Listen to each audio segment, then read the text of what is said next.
Le jour où les gens auront compris que le premier boulot auquel on doit s'atteler, c'est celui de la paix. Simplement, arrêter de se foutre sur la gueule, c'est tout.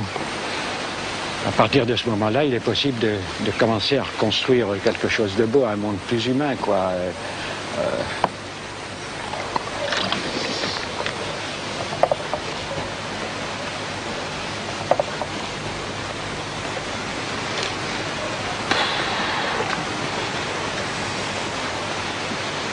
De toute façon, l'homme a le choix dans ses mains. Hein. Il y a quelques millions d'années, le singe a franchi un pas qui s'appelle le pas de la réflexion. Ce que Teilhard de Chardin appelle le pas de la réflexion. Brusquement, paf, il s'est pris un flash formidable. Enfin, une branche des singes, hein, une branche des macaques dont nous faisons partie.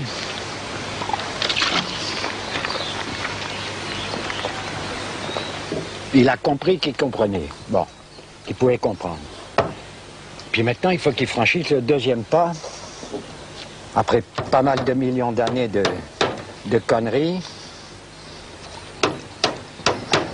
Et ça, c'est le pas que j'appellerais le pas de l'intelligence. Mais l'intelligence du cœur, hein, pas l'intelligence avec un grand I, un I majuscule. Eh bien voilà, elle est faite.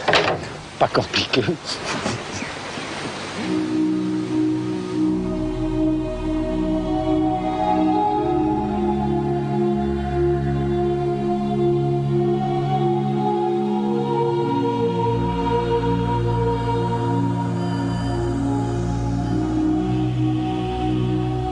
« 70 000 kilomètres, seul, sans toucher terre. La longue route s'achève le 21 juin 1969. Après 10 mois de navigation, Bernard Moitessier arrive à Tahiti, un peu comme un extraterrestre.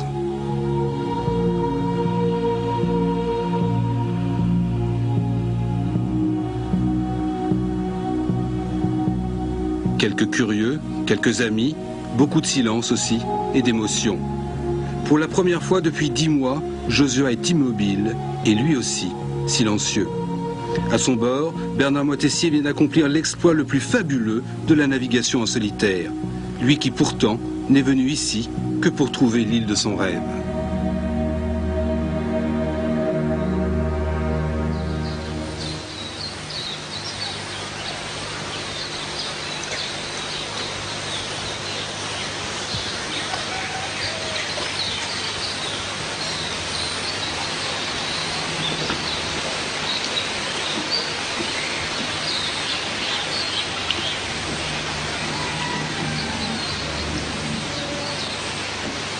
Autrefois, ils faisaient ça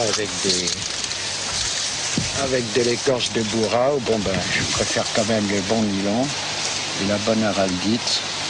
Comme quoi, le progrès, ça, je suis pas contre. Condition que ça nous envahisse pas trop, quoi. Et là, c'est pas le cas. Parce que ça va se transformer en bouffe un jour. Et c'est vachement sympa. Pouvoir bouffer du poisson qu'on a pêché soi-même, c'est super chouette. Dans les îles du Pacifique, Bernard Moitessier semble avoir trouvé son paradis. L'Europe est bien loin derrière lui.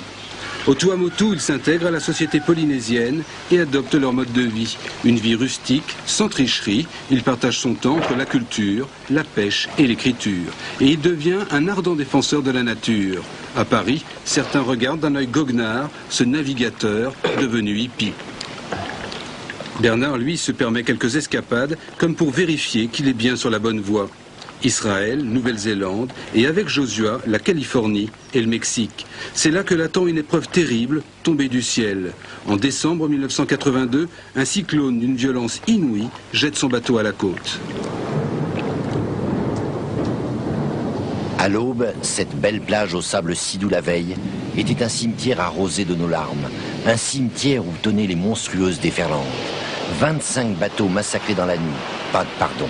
Les coques défoncées à perte de vue. Josua dématé, rempli de sable, de graviers et d'horreur.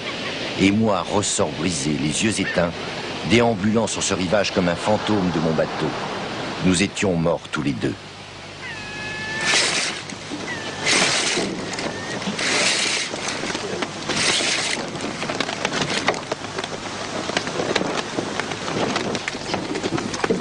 Alors t'empêches le gouvernail de frapper. Hein.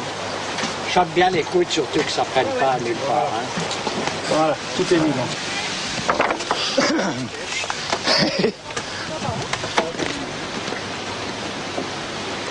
Mais de cette épreuve, le bateau et le marin se relèveront. Josua sera sauvé par des amoureux de la longue route. Quant à Bernard, se créera autour de lui un mouvement de solidarité venu du monde entier, car tous ceux qui aiment la mer lui doivent quelque chose.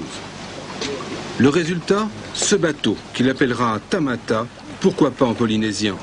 À ce nom, il ajoutera un signe chinois intraduisible en français.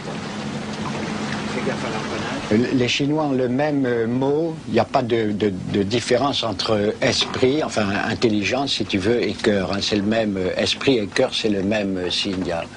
Pour eux, c'est pareil.